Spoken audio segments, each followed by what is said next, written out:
morning, all of you. Welcome to the lecture number 5 of the polity series. Today we shall be doing the preamble of the Constitution, and this series is presented you by Alpha S Academy in close association with ABC Education Academy, and we try to bring you the best of the lectures, and the idea is to bring you the full course always and हमेशा. So let's begin. preamble of the Constitution देखते हैं. तो पहले preamble को पढ़ ही लेते हैं मेरे दोस्तों. तो preamble क्या बोलता है? प्रियम्बल कॉन्स्टिट्यूशन की बुक रखी होगी, उसके ऊपर सबसे ऊपर जो लगा होगा वो प्रियम्बल होगा. तो सबसे ऊपर लगा होगा कि एक इंटरेस्टिंग फैक्ट है कि प्रियम्बल को कॉन्स्टिट्यूएंट असेंबली ने लास्ट में ऐड किया था. जब प्रियम्बल ऐड किया गया था, पूरा जब कॉन्स्टिट्यूशन बन गया था, उसको लास्ट में प्रियम्बल को ऐड किया गया. ठीक है, ये जो कॉन्सेप्ट है प्रियम्बल का, इसको जो है बेसिकली आपका अमेरिकन कॉन्स्टिट्यूशन से लिया गया है. अमेरिकन कॉन्स्टिट्यूशन पहला था जिसने कि प्रियम्बल इंक्लूड किया था. वेरियस कंट्रीज हैं जिन्होंने प्रियम्बल लिया है, लेकिन जो लार्जर आइडिया था ये सबसे पहले अमेरिकन कॉन्स्टिट्यूशन में आया था. जल्दी से हम देख लेते हैं the constitution of India preamble क्या बोलता है. तो बोलता है we the people of India, हम भारत के नागरिक, we the people of India having solemnly resolve to constitute India into a sovereign socialist secular democratic republic. अब ये जो सोशलिस्ट एंड सेकुलर है, ये 42nd अमेंडमेंट एक्ट से आया था, ये ओरिजिनल कॉन्स्टिट्यूशन में नहीं था. तो 42nd अमेंडमेंट एक ही बार आज तक कॉन्स्टिट्यूशन को अमेंड किया गया है. और सोशलिस्ट सेकुलर, ये वर्ड इंटीग्रिटी, ठीक है, इंटीग्रिटी, ये integrity of the nation, integrity word जो है वो 42nd कॉन्स्टिट्यूशनल अमेंडमेंट से एक्ट किया गया था. तो पढ़ लेते हैं. To secure all its citizens, JLEF, याद रखना, JLEF, justice, liberty, equality and fraternity. तो justice किसका हमें justice चाहिए?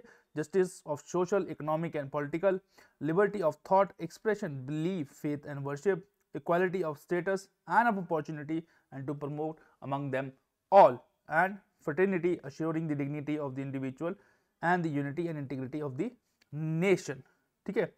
In our Constituent Assembly, this 26th day of November 1949, do hereby adopt, enact and give to ourselves this constitution. ठीक है, तो ये तो कॉन्स्टिट्यूशन अभी लार्जली डिस्कस कर लेंगे. ठीक है, तो प्रियम्बल हमें बताता क्या क्या है? प्रियम्बल हमें बताता है कि एक तो कॉन्स्टिट्यूशन की अथॉरिटी का सोर्स क्या है. प्रियम्बल हमें क्या बताएगा कि कॉन्स्टिट्यूशन की अथॉरिटी किससे आती है. तो किससे आती है? आपसे आती है, लोगों से आती है, इस देश के नागरिक से आती है. इस देश के जो व्यक्ति हैं या इस देश के जो सिटीजन्स हैं, उससे जो है कॉन्स्टिट्यूशन अपनी पावर डिराइव करता है. तो कॉन्स्टिट्यूशन सुप्रीम है, लेकिन भारत के लोग उससे भी ऊपर है. तो कॉन्स्टिट्यूशन इंडिया में सुप्रीम है, लॉ ऑफ द लैंड है, बट देन कॉन्स्टिट्यूशन भी अपनी पावर कहाँ से डिराइव करता है? लोगों से, भारत के नागरिकों से. तो आप अपने कम ना समझे, क्योंकि आप बहुत पावरफुल है. ठीक है, नेचर ऑफ इंडियन स्टेट कैसा बताया गया है? नेचर ऑफ इंडियन स्टेट कैसा है? Sovereign, socialist, secular, democratic, Republic. तो कैसा नेचर है हमारा? सोवरेन है. ये सब हम डिस्कस करेंगे कि सोवरेन क्या होता है, सोशलिस्ट क्या होता है, सेकुलर क्या होता है, डेमोक्रेटिक क्या होता है, रिपब्लिक क्या होता है, सब डिस्कस किया जाएगा. तुम टेंशन मत लो फैजल. ठीक है, तो sovereign, socialist, secular, democratic, republic. And constitution के ऑब्जेक्टिव्स क्या हैं? हमें क्या क्या देना? Justice, liberty, equality and fraternity. ठीक है, डेट ऑफ अडॉप्शन बताता है कि 26 नवंबर 1949 इसको जो है अडॉप्ट किया गया. कुछ पार्ट्स 26 नवंबर 1949 को ही इनेक्ट कर दिया गया, और जो फुल कॉन्स्टिट्यूशन था उस समय का, वो 26 जनवरी 1950 को लागू किया गया, जबकि रिपब्लिक डे मनाते हैं. 26 नवंबर को हम लोग कॉन्स्टिट्यूशन डे मनाते हैं, इसलिए. ओके, अब सबसे पहले बढ़ते हैं कि सोवरेन का मतलब क्या था. भाई सोवरेन का मतलब है कि हम किसी पर डिपेंडेंट नहीं है, हम अलग है, इसलिए हमको चाहिए फुल इज्जत. हमको क्या चाहिए? फुल इज्जत चाहिए, क्योंकि हम जो है 1947 में आज़ाद हो गए. हम किसी पे डिपेंड नहीं करते हैं, हम अपने डिसीजन खुद ले सकते हैं जो भी हमारे हित में है. ठीक है, और हम एक सोवरेन बॉडी हैं. ठीक है, भारत क्या है? एक सोवरेन देश है. ठीक है, इसलिए जब हम गोल्ड बॉन्ड निकालते हैं उसको सोवरेन गोल्ड बॉन्ड बोलते हैं. मजाक की बात है. ठीक है, तो हम सोवरेन हैं, हम किसी पे डिपेंडेंट नहीं है, ना हम किसी के डोमिनियन है. ठीक है, और भले ही हमने कॉमनवेल्थ की मेंबरशिप को रेटिफाई किया था और यूएन के भी हम मेंबर हैं, इसका मतलब ये नहीं कि हम उनके अधीन हैं या उनके अंदर है. कॉमनवेल्थ को कर रखा, ठीक है, हम रिस्पेक्ट देते हैं. कॉमनवेल्थ देख लो, हम मतलब दिल देखो हमारा कितना बड़ा है. हमारे पे राज किया तब भी हमने कॉमनवेल्थ की वो कर दी, रेटिफाई कर दी. हमने कहा कर लेंगे, चिल है, कोई दिक्कत नहीं है. ठीक है, तुम ऐश करो. तो कॉमनवेल्थ की मेंबरशिप हमने रेटिफाई की हुई है. ठीक है, उससे कोई ज़्यादा फर्क नहीं पड़ेगा. हमारी सोवरेनिटी पे, ठीक है। और क्योंकि हम एक सोवरेन देश हैं तो हम किसी की टेरिटरी ले भी सकते हैं और किसी को टेरिटरी दे सकते हैं, ठीक है। जैसे प्यार से बांग्लादेश ने मांगी कि यार भैया हमारे ना एनक्लेव्स कुछ आपस में बड़ी दिक्कत होती है तो एक्सचेंज कर लेते हैं, इंडिया का ठीक है बेटा, आप कुछ एनक्लेव्स हमें दे दो, कुछ अपने ले लो, ताकि जो है बाउंड्री सीधी हो जाए। तो कर लिया। लेकिन कुछ लोग हैं वो दादागिरी दिखाते हैं कि हम जबरदस्ती लेंगे लैंड, तो दादागिरी से तो हम किसी को लैंड देते नहीं, लैंड ले जरूर लेते हैं, ठीक है। तो ये थी बात सोवरेनिटी की, सोवरेनिटी का मतलब क्या होता है, ठीक है। सोशलिज्म, देखो सोशलिस्ट जो आइडिया है तो 42nd अमेंडमेंट एक्ट से, कॉन्स्टिट्यूशनल अमेंडमेंट एक्ट से जोड़ा था। ये जो शुरुआती कॉन्स्टिट्यूशन था उसमें 40 सोशलिस्ट वर्ड नहीं था। एक्चुअली 1955 में जो अवध का सेशन हुआ इंडियन नेशनल कांग्रेस का, तो वो कांग्रेस ने रेजोल्यूशन पास किया कि we will establish a socialistic pattern of society. हम जो है सोशलिस्टिक पैटर्न ऑफ सोसाइटी करेंगे। सोशलिस्टिक पैटर्न होगी कि सोशल, दो टाइप की आइडियोलॉजी होती है, सोशलिज्म एंड कैपिटलिज्म। कैपिटलिज्म सिर्फ पैसे पैसा पैसा पैसा पैसा पैसा पैसे पैसे में बिलीव करती है, और सोशलिस्टिक क्या होगा, जो समाज के हर वर्ग के लिए काम करती है, हर जो व्यक्ति है उसके लिए काम करना चाहती है, उसके बेनिफिट के लिए भी काम करती है, चाहे उसके लिए कुछ लोगों को नुकसान करना पड़े, ठीक है। तो इंडिया में जो है सोशलिज्म बहुत टाइप के, तो गांधीयन का एक सोशलिज्म था, मार्क्स का एक सोशलिज्म था। इंडिया का जो सोशलिज्म है वो गांधी और मार्क्स का मिक्स है, towards a more tilted towards Gandhian, ठीक है। तो हमारा जो सोशलिज्म है वो डेमोक्रेटिक सोशलिज्म है। डेमोक्रेटिक सोशलिज्म का मतलब है कि देखो कुछ कंट्रीज हैं सोशलिस्टिक हैं प्योरली, वहाँ जो पूरा कंट्रोल है वो पब्लिक के पास है, गवर्नमेंट के पास है, वहाँ हर चीज़ जो है नेशनलाइज्ड है, वहाँ हर चीज़ गवर्नमेंट को बिलोंग करती है, ठीक है। लेकिन इंडिया में ऐसा नहीं है, इंडिया में पब्लिक प्लस प्राइवेट सेक्टर दोनों जो है आपस में को एग्जिस्ट करते हैं, ठीक है। अभी जो है नेचर ऑफ सोसाइटी जो है थोड़ा सा चेंज हो रहा है, मोर ऑफ कैपिटलिज्म की तरफ जा रहे हैं, क्योंकि 160 करोड़ के आसपास का देश हो गया है। अपॉर्चुनिटी जनरेट करने के लिए, इकोनॉमिक अपॉर्चुनिटी जनरेट करने के लिए, जॉब जनरेट करने के लिए हमें इकोनॉमिक्स को खोलना पड़ा 1991 में।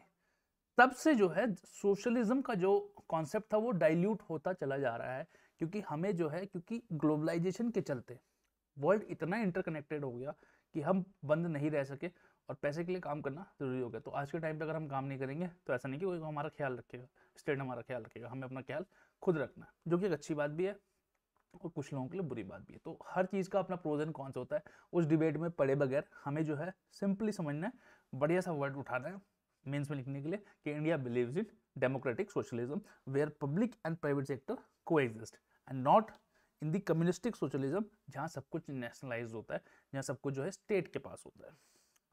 अगला जो है सेकुलर। सेकुलर जो देखो word 42nd constitutional amendment act से है, बट इसका जो आइडिया था वो बहुत पहले से था। अगर आप आर्टिकल 25 से 28 देखो तो ये तो बहुत कॉन्स्टिट्यूशन के शुरुआती समय से ही है। फ्रीडम ऑफ रिलीजन की बात करें तो कॉन्स्टिट्यूशनल फ्रेमर्स का जो आइडिया था या कॉन्स्टिट्यूंट असेंबली का जो आइडिया था वो यही था कि भैया ऐसा है कि इंडियन स्टेट को जो है हमें सेकुलर रखना ही होगा। और इंडिया कौन सा है, दो कॉन्सेप्ट हमने आपको समझाए थे, पॉजिटिव सेकुलरिज्म। पॉजिटिव सेकुलरिज्म का मतलब जहाँ पे कि स्टेट जो है समान रूप से सभी धर्मों का सम्मान करता है, कि इक्वालिटी ऑफ रिलीजन है, every religion is respected equally. Negative secularism का मतलब हो गया जो वेस्ट का सेकुलरिज्म है, कि स्टेट और चर्च एकदम अलग अलग होगा, ठीक है। वहाँ चर्च अपने आप में एक पावर है, ठीक है। तो इंडिया का जो कॉन्सेप्ट है वो पॉजिटिव सेकुलरिज्म में है, और सेकुलर वर्ड जो है 42nd कॉन्स्टिट्यूशनल अमेंडमेंट एक्ट से जोड़ा गया था, ठीक है। ये याद रखना। अब आ गए हम डेमोक्रेटिक पे। भाई डेमोक्रेसी है, लोकतंत्र है, इसका मतलब क्या हुआ भाई? लोकतंत्र है इसका मतलब यही हुआ कि लोगों के पास पावर है। लोकतंत्र लोगों का तंत्र है, ये जनता ही सर्वे सर्वा है, ठीक है। जनता ही सर्वे सर्वा है। The supreme power lies with the people, supreme power lies with the people, ठीक है। डेमोक्रेसी भी दो टाइप की है, डायरेक्ट और इनडायरेक्ट, ठीक है। डायरेक्ट डेमोक्रेसी के टूल्स होते हैं, रेफरेंडम करा लिया कि जूनागढ़ में कराया गया था कि आपको इंडिया के साथ रहना या नहीं रहना है, ठीक है। इनिशिएटिव ले लिया, इनिशिएटिव मतलब कोई चीज़ पास करवानी है, रिकॉल कर लिया कि आपको हमने भेजा, आप किसी काम करने वापस आ जाओ, ठीक है। प्लेबिसाइड करा लिया कि हमें अलग होना है, ठीक है। ये जो है ये टूल्स ऑफ डायरेक्ट डेमोक्रेसी हैं। इंडिया में जो है ये एक्सप्लिसिटली कहीं मेंशन नहीं है, बट इम्प्लिसिटली कहीं कहीं मेंशनड है। और रेफरेंडम प्लेबिसाइड अब आज़ादी के बाद तो मतलब 1950s के बाद तो हमें देखने को कहीं मिला नहीं। ठीक है। इंडिया में जो है वो इनडायरेक्ट काइंड ऑफ डेमोक्रेसी है। इनडायरेक्ट काइंड ऑफ डेमोक्रेसी क्या होता है कि हम अपने रिप्रेजेंटेटिव चुनते हैं, वो जाके संसद में हमारे लिए लॉज बनाते हैं, हमें गवर्न करते हैं, हमारी चीज़ें हमारे बिहार पे चीज़ें संभालते हैं, देश के फॉरेन अफेयर्स संभालते हैं, डिफेंस संभालते हैं, फिनेंस संभालते हैं, बहुत सारी चीज़ें वो संभालते हैं, ठीक है।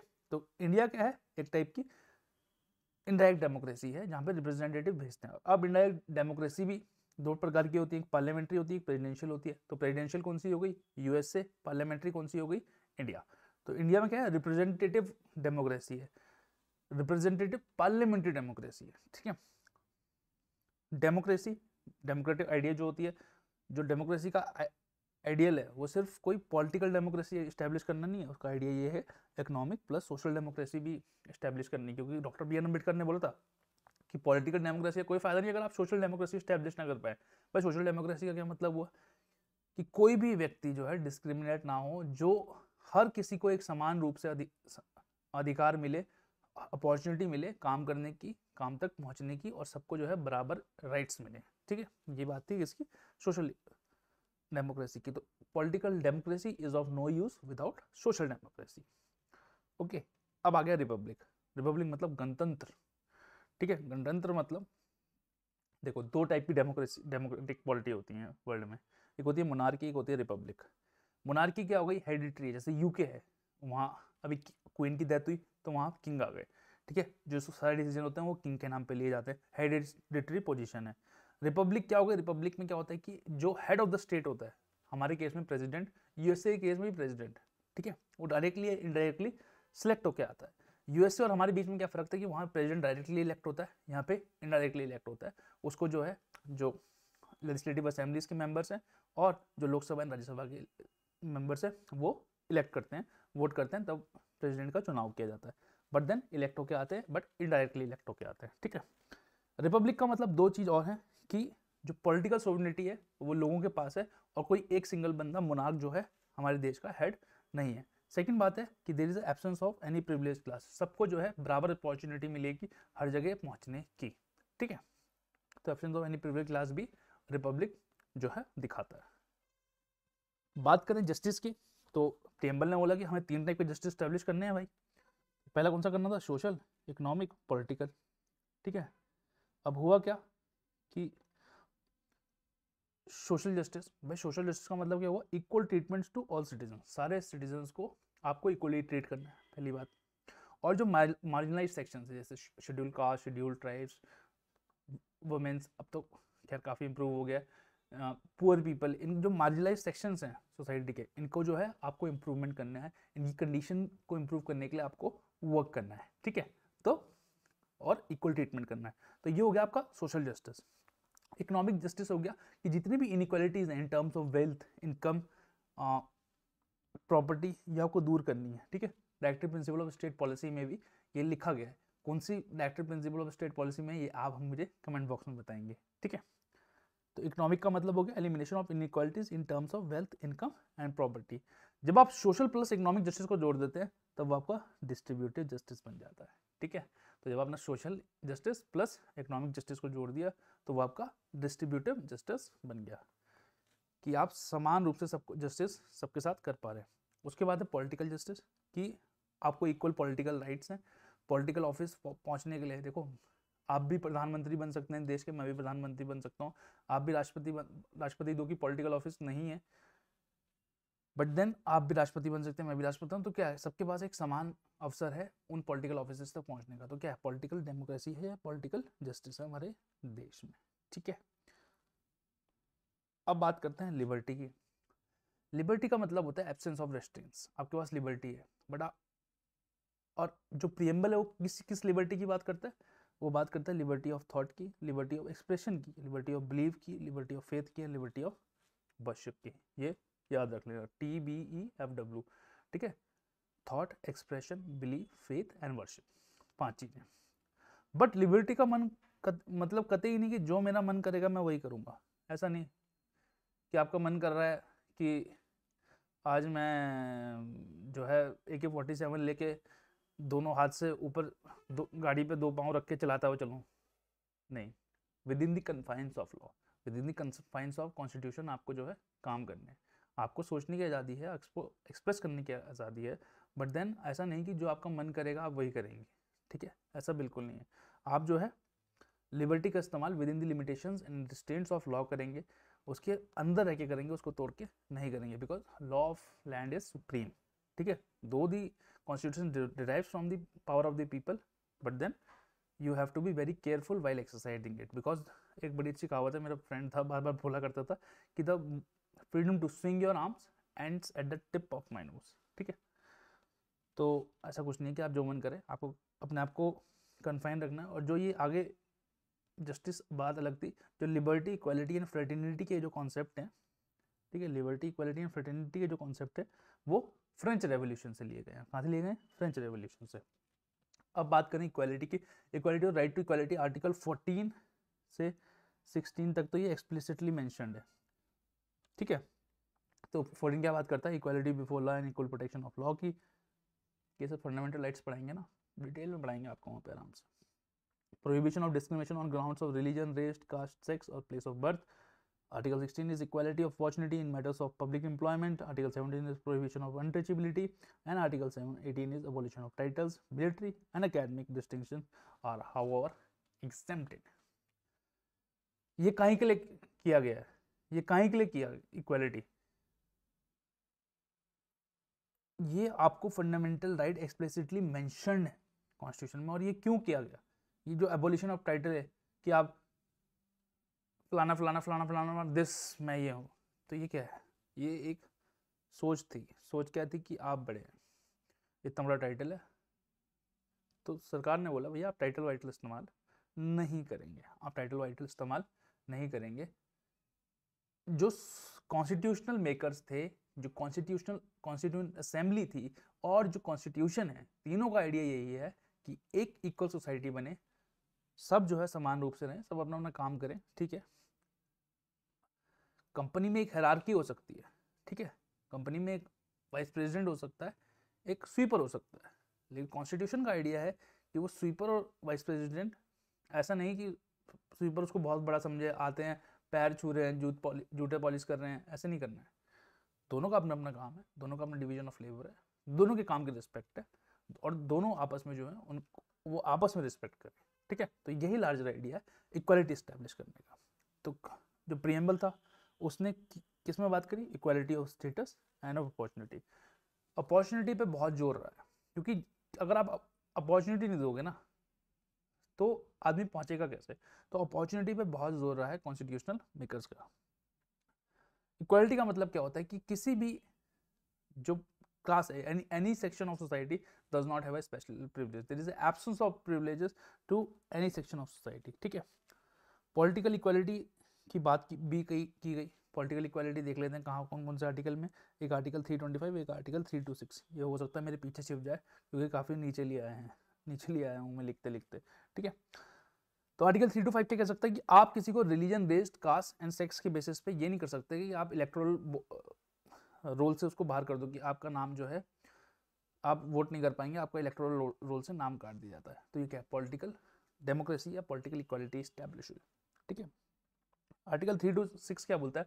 लोकसभा और जो स्टेट असेंबली है उसके इलेक्शन जो है यूनिवर्सल एडल्ट सफरेज पे होंगे, कि 18 वर्ष जितने भी आयु से ऊपर लोग हैं वो उसमें वोट करेंगे, ठीक है। तो इससे क्या हुआ? आपने इक्वालिटी भी स्टैब्लिश कर दी। अब आ गया फ्रेटर्निटी में। फ्रेटर्निटी का मतलब क्या हुआ? ब्रदरहुड या भाईचारा, ठीक है। तो फ्रेटर्निटी क्या बोलता है आपको? दो चीजें बोलता है, कि एक तो आप डिग्निटी ऑफ द इंडिविजुअल को स्टैब्लिश करें, आप जो है दूसरे का सम्मान करें। देखो, respect is a two way thing. मैं आपको रिस्पेक्ट दूंगा तभी आप मुझे रिस्पेक्ट दोगे, मैं आपके गाली गलौज करूंगा तो लोग आप भी मेरे साथ गाली गलौज करोगे, ठीक है। तो डिग्निटी ऑफ द इंडिविजुअल देखें आप, पहले दो चीजें करनी है आपको। पहला क्या? Dignity of the individual, dignity of the individual को रिस्पेक्ट करें। और दूसरा जो आपको ख्याल रखना है कि आप unity and integrity of nation को बनाए रखें, ठीक है। इनफैक्ट इसी चीज को फिर article 51A that is fundamental duties में भी डाला गया, और उसमें बोला गया 51AE to promote harmony and the spirit of common brotherhood amongst all the people of India, transcending religious, linguistic, and regional or sectional diversity, to renounce practices derogatory to the dignity of women. तो article 51AE ने जो है दो बात करी कि आपको भाईचारा बनाए रखना है, और आपको women as a special mention किया, क्योंकि भारतीय समाज एक पितृसत्तक समाज है, पैट्रियार्कल सोसाइटी है। और यहाँ पे जो पोजीशन थी वुमेन्स की कुछ आज से लगभग 10-20 साल पहले वो काफ़ी ख़राब थी। अब तो due to the advent of modern technologies and modernisation in the society, the position of women has been improving, but then it has a long way to go, because the women's in city, जो city है, शहर है, वहाँ बैठ रही है, but जो देश के गांव हैं वहाँ पे एम्पावरमेंट आज भी पहुँचनी बाकी है। ठीक है, फ्रेटर्निटी बनाए रखें, भाईचारा बनाए रखें। और भाईचारे से याद आया यार, सब्सक्राइब कर दिया करो, देख वेख लिया करो, लेक्चर इतनी मेहनत से बनाते हैं। ठीक है, हमारा भाईचारा भी बना रहे। ठीक है, ये थी बात कुछ इंपॉर्टेंट वर्ड्स की। अब देख लेते हैं कि भैया सिग्निफिकेंस क्या है प्रीएम्बल की। तो प्रीएम्बल की सिग्निफिकेंस क्या है? एक तो ये basic philosophy and fundamental values बताता है हमें संविधान की, कि संविधान का फिलॉसफी क्या है, फंडामेंटल वैल्यूज क्या है। अच्छा, ये जो प्रीएम्बल था ना, मैं चीज़ बता रहा हूँ बुढ़िया को शुरुआत में, ये जो जवाहरलाल नेहरू जी ने ऑब्जेक्टिव रेजोल्यूशन रखा था कॉन्स्टिट्यूंट असेंबली के सामने, उसी की तरह था ये, उसी से मिलता जुलता है। ठीक है, उसके बाद क्या करता है preamble? It reflects the dream and aspiration of founding fathers, जिन्होंने इस देश को आज़ाद कराया, इस देश को बनाया। It tells us the vision of the constituent assembly, की कॉन्स्टिट्यूंट असेंबली का विजन क्या था। And it is also the key to the minds of the makers of the constitution, की कॉन्स्टिट्यूशन मेकर्स क्या सोचते थे। भाई इक्वालिटी की बात करिए तो वो चाहते थे कि इक्वल समाज हो। सेकुलरिज्म खैर बाद में आया, लेकिन अगर उन्होंने आर्टिकल 25-28 डाला है तो वो चाहते थे कि एक सेकुलर समाज हो जहाँ पे हर रिलीजन का रिस्पेक्ट हो। ठीक है, बाकी सुप्रीम कोर्ट का तो दिमाग घूम गया बाद में कॉन्स्टिट्यूशन इंटरप्रेट करते करते।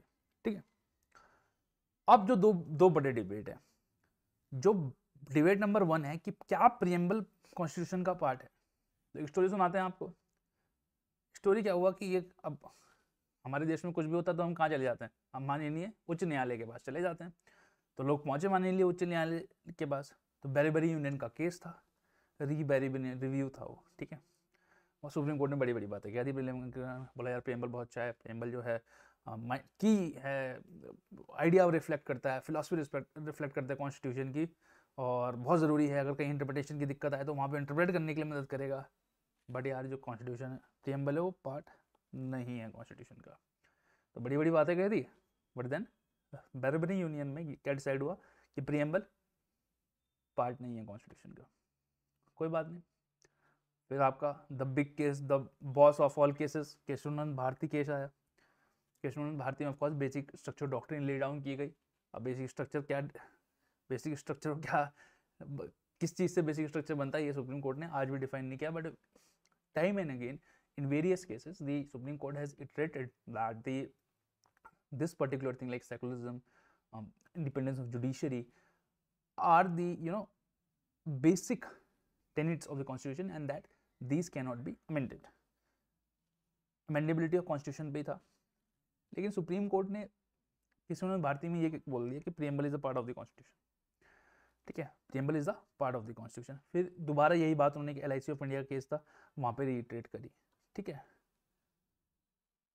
ये थी बात। तो आज के समय में क्या सेटल प्रोपोजिशन है कि preamble is the part of constitution, preamble is the part of constitution. Fact की बात यह है कि प्रीएम्बल लास्ट मिनट क्या था, मैं आपको बता दिया। और नेचर कैसा है प्रीएम्बल का, सुप्रीम कोर्ट ने ये बोला, इट इज नॉन जस्टिसिएबल। ऐसा नहीं कि प्रीएम्बल किसी ने ब्रीच कर दिया तो आप वहाँ पहुँच गए कि यार देखो प्रीएम्बल में लिखा था, आपने ये बात पूरी नहीं करी, आप हमारी राइट वायलेट हो गई। नहीं, फंडामेंटल राइट वायलेट होंगी तो आप सुप्रीम कोर्ट, हाई कोर्ट जा सकते हो, बट अगर प्रीएम्बल वायलेट होगा तो आप कोर्ट नहीं जा सकते। दूसरी बात क्या बोल दी सुप्रीम कोर्ट ने, it is neither the source और prohibition on the powers of legislature. तो लेजिस्लेचर का ना ही ये सोर्स है, ना ही कॉन्स्टिट्यूशनल की अथॉरिटी की बात की थी प्रीएम्बल ने कि लोगों से आती, लेजिस्लेचर की ना ही पावर का ये सोर्स है, ना ही वो प्रोहिबिशन है। ठीक है, ये दो बात कह दी, गीज कर दिया, डाइल्यूट कर दिया प्रीएम्बल को। दूसरा जो डिबेट था, भैया प्रीएम्बल को अमेंड कर सकते हैं या नहीं कर सकते। केशवानंद भारती केस ही चल रहा था, पेटिशनर आए, बोले my Lord's, article 368 cannot be used to destroy or damage the basic elements of the constitution। Supreme court ने कहा ठीक है, कोई बात नहीं। सुप्रीम कोर्ट ने पहले ये बोला कि it is the part of the constitution, बात खत्म हो गई। उन्होंने कहा कि आप preamble, because it is the part of the constitution, you can amend it under article 368। ये भी बात सेटल हो गई कि आप अमेंड कर सकते हो। ठीक है, बट जो बेसिक फीचर्स हैं उसको अमेंड नहीं करेंगे। और केशवानंद भारती में सुप्रीम कोर्ट ने ये नहीं बताया कि बेसिक फीचर्स क्या है, वो तो फिर बाद में केसेस आए, मेनका गांधी केस है, बहुत सारे केसेस हैं जिसमें कि सुप्रीम कोर्ट ने बताया कि ये है बेसिक फीचर्स है, ठीक है। तो ये थी बात की प्रियम्बल तो क्या है, प्रियम्बल पार्ट है कॉन्स्टिट्यूशन का, प्रियम्बल को आप अमेंड भी कर सकते हैं। एक ही बार अमेंड किया गया था 42nd कॉन्स्टिट्यूशनल अमेंडमेंट एक्ट से। 42nd कॉन्स्टिट्यूशनल अमेंडमेंट एक्ट अगर आप देख लेंगे तो आप बेहोश हो जाएंगे, तो अपने आप में मिनी कॉन्स्टिट्यूशन है, इतना अमेंडमेंट किया गया था उस समय। और उसने क्या किया था, socialist, secular and integrity 3 word जोड़े थे प्रियम्बल में, ठीक है। So that will be all in this lecture, है ना।